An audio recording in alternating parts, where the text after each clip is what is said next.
कुशवाहा जी ने जो सवाल उठाया है वो सही सवाल है। आप उसके साथ हैं? हाँ, नहीं, सवाल सही है। महागठबंधन में आने के बाद वो बैकफुट पर क्यों आ गए? क्यों महागठबंधन में राजद को वो आगे कर रहे हैं? उपेंद्र कुशवाहा जी कह रहे हैं कि डील हुई, तो ये बात जरूर कुछ डील हुआ है, क्योंकि कोई भी चुनाव में इससे पहले जदयू हमेशा अग्रणी भूमिका निभाती थी। नमस्कार, मेरा नाम आलोक है, आप लाइव देख रहे हैं। जेडीयू के वरिष्ठ नेता उपेंद्र कुशवाहा इन दिनों जिस तरीके से नीतीश कुमार पर हमलावर हैं, शय और मात का खेल चल रहा है जेडीयू में। मुद्दा तेजस्वी यादव है। क्या तेजस्वी यादव उपेंद्र कुशवाहा को पसंद नहीं है? और महागठबंधन का नेतृत्व करने पर जब तेजस्वी यादव के नाम पर मुहर लगी थी आज से कुछ महीने पहले, उस वक्त उपेंद्र कुशवाहा ने सवाल नहीं खड़े किए। इस वक्त हमारे साथ विद्यापति चंद्रवंशी मौजूद हैं, आम जनता पार्टी राष्ट्रीय अध्यक्ष हैं। जिस तरह से उपेंद्र कुशवाहा कह रहे हैं, आपने बयान सुना होगा, लगता है कि कोई मजबूरी है या लवकुश समीकरण को तेजस्वी यादव पसंद नहीं है, या ऐसी कोई बात है?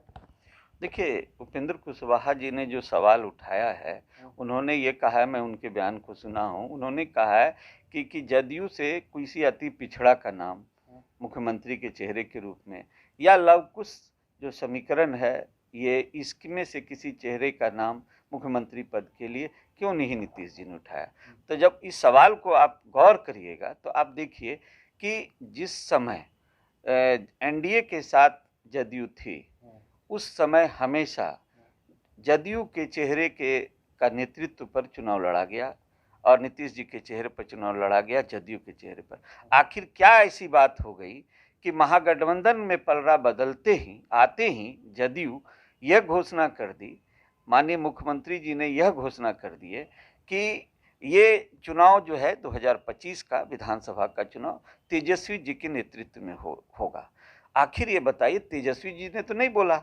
अब सवाल ये उठता है कि एक प्रश्न हमेशा उपेंद्र कुशवाहा जी कह रहे हैं कि डील हुई, तो ये बात जरूर कुछ डील हुआ है, क्योंकि कोई भी चुनाव में इससे पहले जदयू हमेशा अग्रणी भूमिका निभाती थी और यहाँ महागठबंधन में आकर के सरेंडर कर गए। क्या बात है, पसंद नहीं है? क्योंकि हम तेजस्वी यादव के चेहरे पर ही बात करते हैं। क्या लवकुश समाज को हम खुलकर अगर बोलें तो कुर्मी और कुशवाहा समाज को क्या तेजस्वी यादव का चेहरा पसंद नहीं है?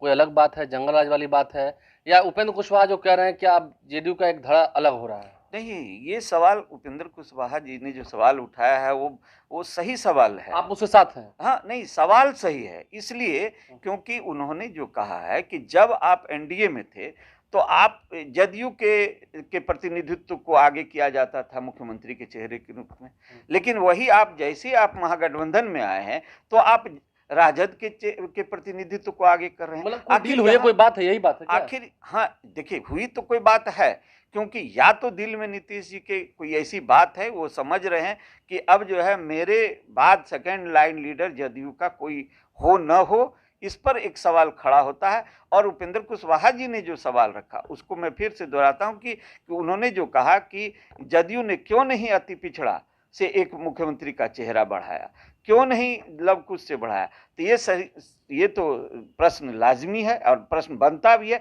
क्योंकि महागठबंधन में आने के बाद वो बैकफुट पर क्यों आ गए? क्यों महागठबंधन में राजद को वो आगे कर रहे हैं?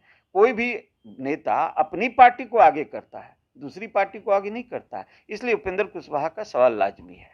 अंतिम सवाल आपसे लेंगे, क्या लगता है क्षेत्रीय पार्टियों का जो एक समीकरण होता है, जातीय समीकरण होता है, क्या अति पिछड़ा समाज जो है वो इस नेतृत्व को, यानी कि तेजस्वी यादव के नेतृत्व को, जो नीतीश कुमार कह रहे हैं बात, अगर ऐसा होता है तो क्या नीतीश कुमार की कही हुई बातों को अति पिछड़ा समाज स्वीकार नहीं करेगा, उनके नेतृत्व को स्वीकार नहीं करेगा?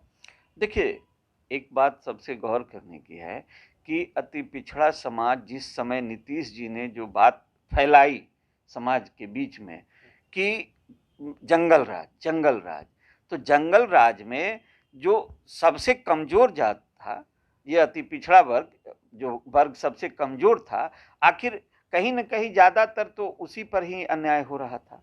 तो उसी चीज को नीतीश जी जब उभार करके सामने लाए कि जंगल राज आ गया, तो अति पिछड़ा समाज को ही वो प्रभावित कर रहे थे इस बातों से कि अति पिछड़ा समाज पर जो अन्याय हो रहा है उस बात को ही वो जंगल राज के रूप में कह रहे थे। इसलिए आप देखे होंगे कि अति पिछड़ा समाज नीतीश जी के साथ उस समय आया था। और अब सवाल अति पिछड़ा समाज का को जब आप आगे बढ़ाने की बात नहीं करते हैं तो अति पिछड़ा समाज को एक बार सोचना पड़ेगा कि हमको किसके साथ जाना है। देखिए, अति पिछड़ा समाज को सोचना पड़ेगा कि जाना किसके साथ है। और जब क्षेत्रीय पार्टियों की बात होती है, जहाँ पर अब जब जातीय समीकरण की बात हो रही है, चर्चा हो रही है, लोकसभा चुनाव, विधानसभा चुनाव की बात होगी, तो फिर इसमें भूमिका तो अहम होती है क्षेत्रीय पार्टियों की। देखना ही होगा अति पिछड़ा समाज अपना वोट किधर टर्न करती है, साथ रहती है, अगर बदलती है तो फिर नतीजा क्या होता है। हमारे चैनल को सब्सक्राइब कर लें, साथ साथ फेसबुक पेज भी लाइक करें। धन्यवाद।